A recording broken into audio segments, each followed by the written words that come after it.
अक्सर दोस्त सवाल करते हैं। कल ऑस्ट्रेलिया के एक चैनल PWOA डिजिटल ने मेरा एक इंटरव्यू किया। एंकर पर्सन मोहतरमा सदफ आसिफ ने सामाईन नाजरीन की जानिब से एक सवाल किया जिसका जवाब वो खुद भी जानती हैं, क्योंकि वो खुद भी एक अच्छी अफसानचा निगार हैं। उन्होंने सवाल किया कि अफसानचा की तारीफ क्या है। इस सवाल का जवाब ये है, अफसानचा में पहली शर्त ये है कि इसमें तख्लीकियत हो, तकमीलियत का एहसास हो, इख्तिताम पर कोई तासुर उभर कर सामने आए, मौजू ताकतवर हो, पेशकश उम्दा हो, इख्तिताम मुअस्सर हो, इसमें नुक्ते उरूज भी हो। सबसे अहम बात ये कि अफसानचा में कहानी ज़रूर हो। एक अच्छे अफसानचे की तारीफ यही है। इस नुक्ते को मद्देनज़र रखते हुए मैंने चंद अफसानचे मुंतखब किए हैं, यानी कि 70% इसी कुल्लिया पर हैं। तो आइए सुनते हैं इस बार के अफसानचे, वो भी अफसानचा निगारों की ज़ुबानी। इकबाल खुर्शीद का शुमार उन अफसानचा निगारों में होता है जिन्होंने पाकिस्तान में अफसानचा निगारी की आबियारी में अहम किरदार अदा किया। रोज़नामा एक्सप्रेस, रोज़नामा दुनिया के अलावा भी कई अखबारात में तवातुर से उनके अफसानचे 1 मिनट स्टोरी के उन्वान से छपते रहे।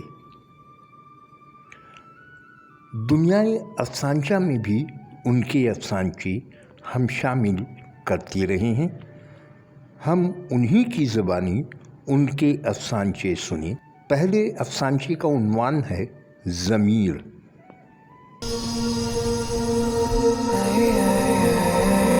आदाब, मैं हूं इकबाल खुर्शीद। 1 मिनट स्टोरी के सिलसिले की एक कहानी पेश खिदमत है जिसका उन्वान है ज़मीर। उसके मजहबी नज़रियात झगड़े का सबब बने, सब उसके खिलाफ हो गए।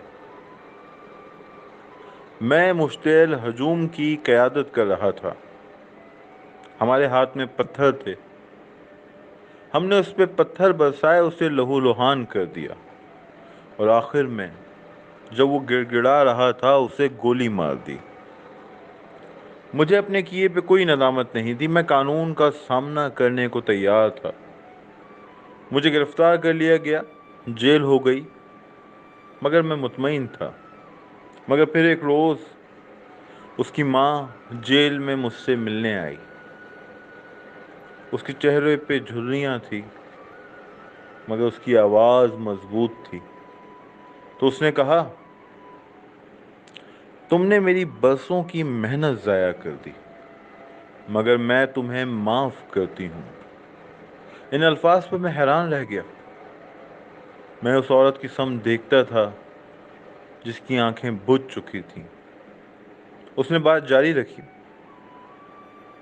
मैं तुम्हें माफ़ करती हूँ क्योंकि मैं नहीं चाहती कि मेरी तरह तुम्हारी माँ की मेहनत भी ज़ाया हो जाए। उस औरत को गए कई घंटे बीत चुके हैं और कई घंटों से कोई मुसलसल मुझ पे पत्थर बरसा रहा है।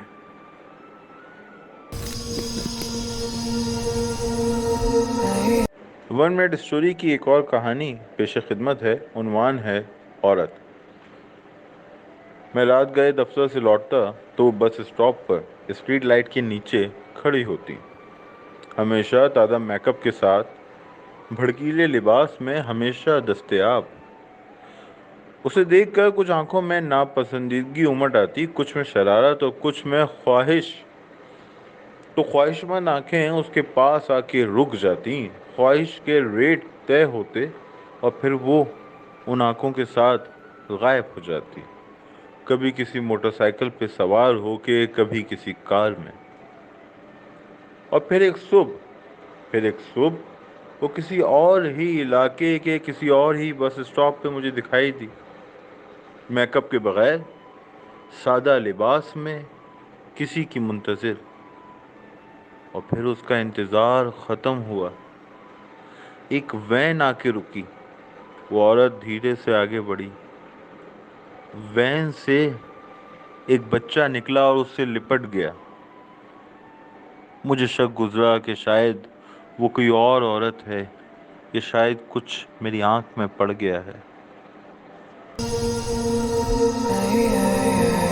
رضوان طاہر مبین صحافتی دنیا میں اپنا ایک الگ مقام رکھتے ہیں۔ افسانچہ بھی تواتر سے اور خوب لکھتے ہیں، چند لفظوں میں بلیڈ کی طرح کاٹ دکھاتے ہیں۔ اس فن میں ید طولہ رکھتے ہیں۔ ان کے افسانچوں کی خوبی یہ ہے کہ کہانی ختم ہونے کے بعد دماغ میں ایک اور کہانی جنم لے لیتی ہے۔ پہلا افسانچہ ٹھوکر سنیں اور پھر غور کریں، کتنی بڑی بات کتنے کم الفاظ میں کہے گئے ہیں۔ تو سنیں ٹھوکر۔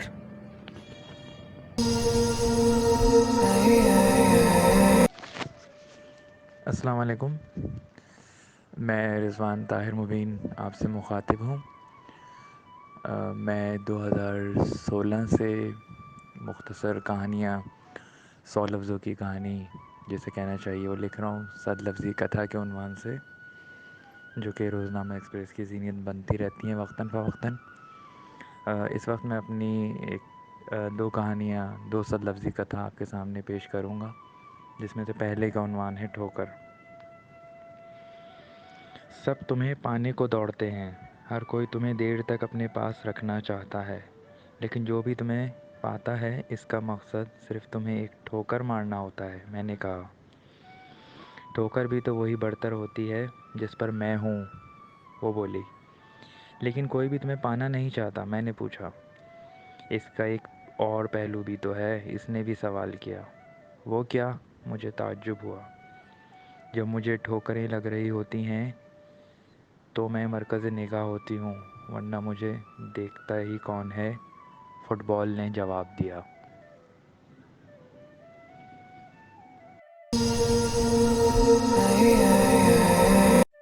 آپ نے ٹھوکر سنی، اب ان کا دوسرا افسانچہ سنی۔ کتنی باریک بینی سے انہوں نے دور حاضر کو ننگا کر دیا ہے۔ شانتی نگر کے استعارے سے بات کہاں کی کہاں پہنچا دی ہے۔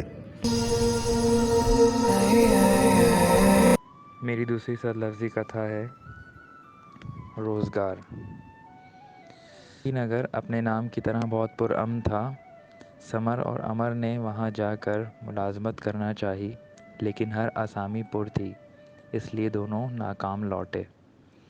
کچھ دن بعد وہ نئی تیاری کے ساتھ شانتی نگر گئے۔ اس بار دونوں وہاں بہت زیادہ کمائی کرنے لگے۔ وہاں تو کسی نئی نوکری کی گنجائش نہیں تھی۔ لوگوں نے حیران ہو کر پوچھا، ہم نے وہاں جا کر اپنا روزگار خود پیدا کیا، امر بولا۔ وہ کیسے؟ میں نے استفسار کیا۔ پہلے امر نے چوری کی، پھر ایک جگہ مجھے محافظ رکھ لیا گیا، سمر نے جواب دیا۔ سلیم فاروقی ایک مجہز افسانچہ نگار۔ ان کے افسانچے اس سے پہلے بھی میں پیش کر چکا ہوں۔ زندگی کے مسائل کو اجاگر کرنے میں انہیں ید طولہ حاصل ہے، خوب لکھتے ہیں۔ तवातुर से लिखते हैं। तो आइए उनका पहला अफसानचा सुनते हैं। उन्वान है जवाज़।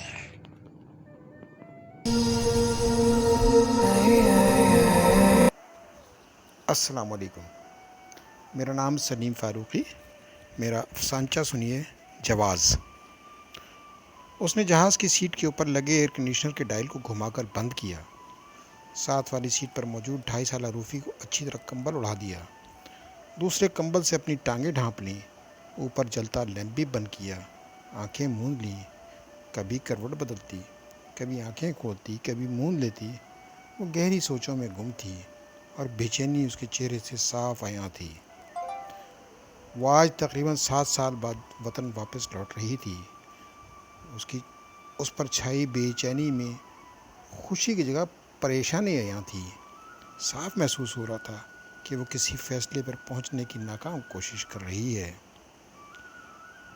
वो सीट से सर टिकाकर आंखें मूंदते ही माजी के खुशगवार लम्हों में खो चुकी थी। उस रोज़ कितना खुश घर आई थी जब उसकी सलाहियतों को देखते हुए एक बैनुल-अक़वामी इदारे की जानिब से उसको बैरून मुल्क आला तालीम के साथ मुलाज़मत की पेशकश की गई थी।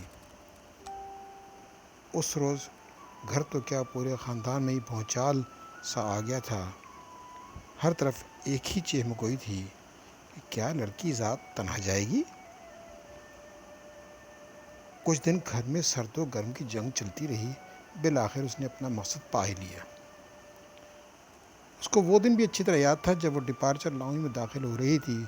उस वक्त उसकी अम्मा के चेहरे पर खफगी और ज़बान पर विरद करती उसके सीने से लगाकर अलविदा कर रही थीं। अब्बा जी भी बड़ी उम्मीद भरी नज़रों से उसको तके जा रहे थे। बहन भाई तो खुश थे ही, उसके कज़न्स की भी खुशी दीदनी थी, सिवाय एक ख़ास कज़न के जो उसको हारे हुए जुआरी की तरह अलविदा कहने आया था। उसको वो दिन भी याद आ रहा था जब उसने अपनी एक दोस्त के हाथ घर वालों के लिए सूटकेस भर के तोहफ़े भेजे थे। उस दिन जब घर पर बात हुई थी तो घर वालों का बस नहीं चल रहा था कि किस तरह फ़ोन में घुस कर उसका मुँह चूम लें। अम्मा ने पहले ऐसे कपड़े कब पहने होंगे। अब्बा तो ऐसी जैकेट का सोच भी नहीं सकते थे। बहन भाइयों ने तो ऐसे खिलौने और घड़ियाँ सिर्फ दुकानों के शोकेस पर ही देखे थे। फिर कितनी ही ईदें आईं, बहारें गुजरीं, कितने ही बरखा रुत गुजर गए। कई कज़न्स बल्कि छोटी बहन की भी शादी हो गई। लेकिन उसको तो घर के हालात सुधारने की इतनी फ़िक्र थी कि घर वालों की फरमाइश, ख्वाहिश और मुतालबे के बावजूद वतन वापसी का मौका ही न मिल पाया। वो अपनी इन्हीं सोचों में गर्क थी। किसी पल चैन न था। सोने की कोशिश करती तो नींद कोसों दूर। च्युइंगम मुंह में डालती तो वो भी कड़वी महसूस हुई। सामने वाली सीट के पॉकेट से रिसाला निकालकर वक्त गर्दानी शुरू की, लेकिन दिल में उसमें भी न लगा। ऐसे ही बेचैनी और बेख्याली के आलम में उसने अखबार उठाकर उछटती हुई नज़र डाली। एक ख़बर ने एकदम उसको अपनी तरफ मुतवज्जे कर लिया। उसने ख़बर पूरी पढ़ डाली। अब उसको ये गुनाह इत्मीनान था। उसको अपनी बेचैनी का जवाब मिल चुका था। अब उसको यकीन था कि उसके पास एक बहुत वज़नी जवाज़ मौजूद है। अब अगर कोई उससे रूफ़ी की बाबत सवाल करेगा तो बड़े सुकून से कह सकेगी कि इस बारे में सवाल करने का किसी को हक़ नहीं, क्योंकि ये मेरी ऑफशोर कंपनी का मुनाफा है और ऑफशोर कंपनी के मुनाफे का जवाज़ का हक़ अपने मुल्क में किसी को नहीं है। मिट्टी से मोहब्बत। चावल का ये बैग कितने का है? अख्तर ने दुबई के एक बकाले वाले से पूछा। 100 दिरहम का है, 5 किलो वज़न है, पाकिस्तानी ब्रांड है, दुकानदार बोला। ओह, बहुत महंगा है। चलो एक बैग दे दो, मजबूरी है, अख्तर बोला। ये ले जाएं, ये 90 दिरहम का है, भारत का मशहूर ब्रांड है, दुकानदार ने तजवीज़ दी। नहीं भाई, यही दो। चीन का चावल भी है, सबसे सस्ता, 75 दिरहम का दे दूंगा। अरे भाई, तुमसे कहा ना, यही दे दो।